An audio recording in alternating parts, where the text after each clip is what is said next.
النهاردة هنعمل فيديو مع بعض عن تفريزات البصل.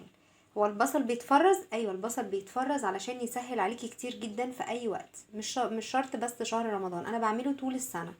بجيب كمية البصل وبقطعها، انضف البصل واقطعه. انا المفروض ان انا في كل وصفة بقول لكم ان انا يعني البصل الاحمر ده مش بيحبني، انا بحب اكتر البصل الابيض. بس البصل الابيض اللي موجود دلوقتي في السوق هو بصل جديد زي التوم كده، لازم يتعلق في مكان فيه هوا في البلكونة يعني، وان هو ينشف. فطبعا لو جبته دلوقتي اول ما هتحطيه على النار هتلاقيه عامل زي التلج كده بيسيح، يعني مش بيتبقى بصل اصلا، بتلاقيه كله عبارة عن قشر كده. تمام. فعشان كده انا جبت يعني البصل ده لان انا مضطره. جبت كميه، هنبدا ان احنا نقطعها ونحطها في الكبه بتاعتنا، ونبدا نضرب البصل، نخلطه الخلط اللي احنا عايزينه. عايزاه ناعم ماشي، عايزه تعملي جزء ناعم، جزء وسط، جزء مفروم خالص، كل واحد حسب اللي هو الاستخدام بتاعه.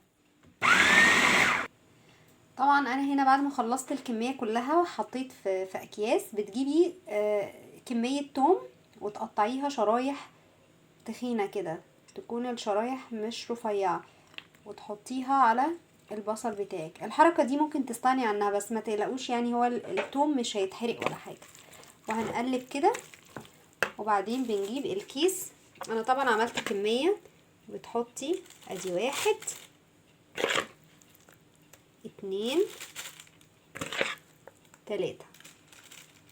خلي دايما الكمية بتاعتك تكون 3 معالق وسط او 3 معالق كبار، او لو انتي العيله بتاعتك كبيره برضو عادي ان انتي تعملي 3 معالق بس تضعفيهم شويه.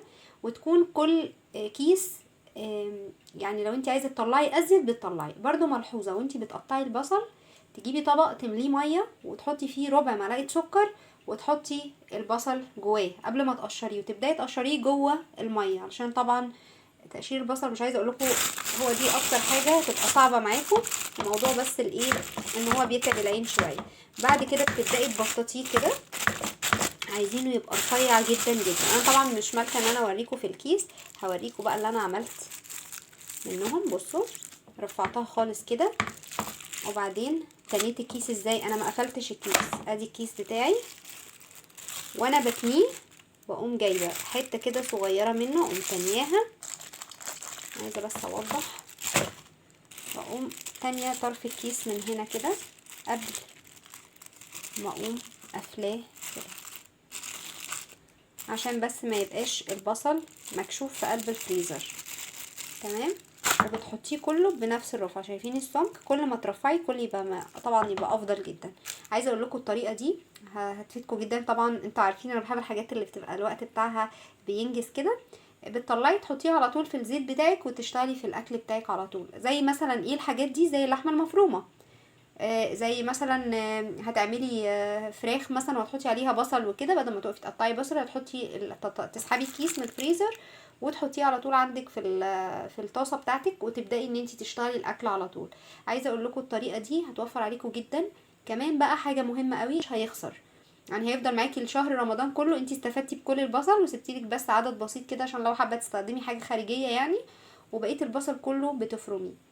الطريقه دي ان شاء الله هتعجبكم جدا وهتفيدكم قوي في شهر رمضان. المفرمه بتاعتنا طبعا هتبقى عملنا فيها كميه بصل كتير جدا، فعلشان هي ما تبقاش واخده ريحه البصل هنغسلها عادي بالصابون، وبعد كده نحط معلقه سكر ونحط ميه ونفضل نطحن في الميه بالسكر دي فتره كده شويه.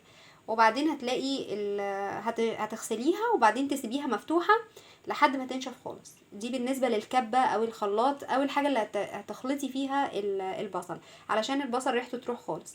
تقدري تستخدمي بعد كده فواكه عادي في الكبة علشان بس البصل ما يبقاش عمل لك ريحة في الكبة. وبكده يكون خلص الفيديو بتاعنا. ما تنسوش لو عجبكم الفيديو تعملوا لي لايك، واللي لسه مشتركش في القناة اعملي سبسكرايب علشان يوصلكوا كل جديد. باي باي.